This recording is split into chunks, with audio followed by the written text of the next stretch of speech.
Assalamualaikum warahmatullahi wabarakatuh. Izin memperkenalkan diri, nama saya Cahya Rani dengan NIM 11022200056. Dari kelas 2 akuntansi ingin menjelaskan hubungan tentang akhlak dan tasawuf. Jadi, saya ingin menjelaskan materi yang saya sebut tadi, yaitu tasawuf ialah usaha melatih jiwa yang dilakukan dengan sungguh-sungguh yang dapat membebaskan manusia dari pengaruh kehidupan duniawi untuk bertakarub pada Tuhan. Dengan demikian, jiwa manusia akan menjadi bersih, mencerminkan akhlak mulia, dan menemukan kebahagiaan spiritual. Setelah itu, antara ilmu akhlak dan tasawuf memiliki hubungan yang berdekatan. Pengertian ilmu tasawuf sendiri adalah ilmu yang dengannya dapat diketahui hal-hal yang terkait dengan kebaikan dan keburukan jiwa. Tujuan ilmu tasawuf sendiri itu adalah untuk mendekatkan diri kepada Allah dengan cara membersihkan diri dari perbuatan tercela dan menghiasi diri dengan perbuatan yang terpuji. Setelah itu, hubungan antara akhlak dan tasawuf sangatlah erat. Bisa dikaitkan dengan dua, seperti mata uang. Karena untuk mencapai ilmu yang mulia diperlukan proses-proses yang dilakukan kalangan mutasawiyah atau yang dimaksud dengan pengalaman tasawuf. Sementara yang terpenting dalam tasawuf adalah pencapaian akhlak yang mulia di samping hal-hal yang terkait dalam kehidupan. Kemudian, akhlak dan tasawuf saling berkaitan. Akhlak dalam pelaksanaannya mengatur hubungan horizontal antara sesama manusia. Sedangkan tasawuf mengatur jalan komunikasi vertikal antara Tuhan dengan manusia.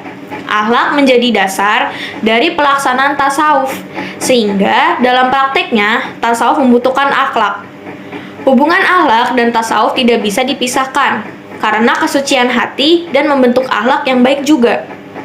Pada intinya, seseorang yang masuk ke dunia tasawuf harus menundukkan jasmani dan rohani dengan cara mendekatkan diri kepada Allah dengan menjaga akhlak yang baik.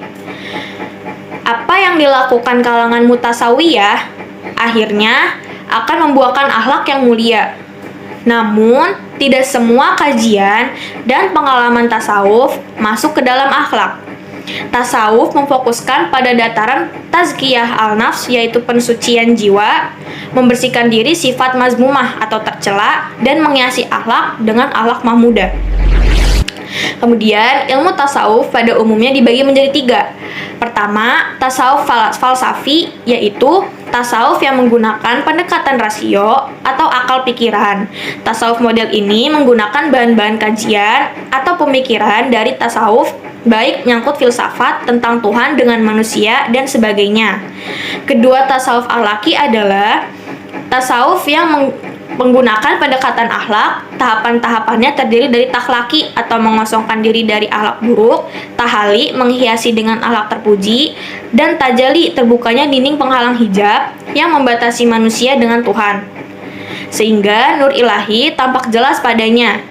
Dan ketiga, tasawuf amali, yaitu tasawuf yang menggunakan pendekatan amaliyah atau wirid. Kemudian hal itu muncul dalam tarikat. Sebetulnya 3 macam tasawuf tadi punya tujuan yang sama, yaitu sama-sama mendekatkan diri kepada Allah dengan cara membersihkan diri dari perbuatan yang tercela dan menghiasi diri dengan perbuatan yang terpuji atau yang dimaksud dengan al-akhlak al-mahmudah.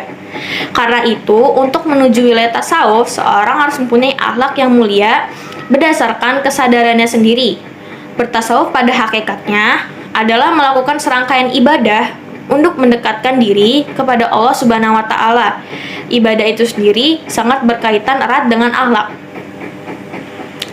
Jadi, maksudnya tadi, jadi akhlak merupakan bagian dari tasawuf akhlaki yang merupakan salah satu ajaran dari tasawuf. Dan yang terpenting dari ajaran tasawuf akhlaki adalah mengisi hati atau kalbu dengan sifat khauf, yaitu merasa khawatir terhadap sisaan Allah. Kemudian dilihat dari amalan serta jenis ilmu yang dipelajari dalam tasawuf amali. Ada 2 macam hal yang disebut ilmu lahir dan ilmu batin yang terdiri dari 4 kelompok, yaitu syariat, tarikat, hakikat, dan makrifat. Cukup sekian presentasi dari saya. Kurang lebihnya mohon maaf karena saya masih dalam proses pembelajaran. Terima kasih atas perhatiannya. Wassalamualaikum warahmatullahi wabarakatuh.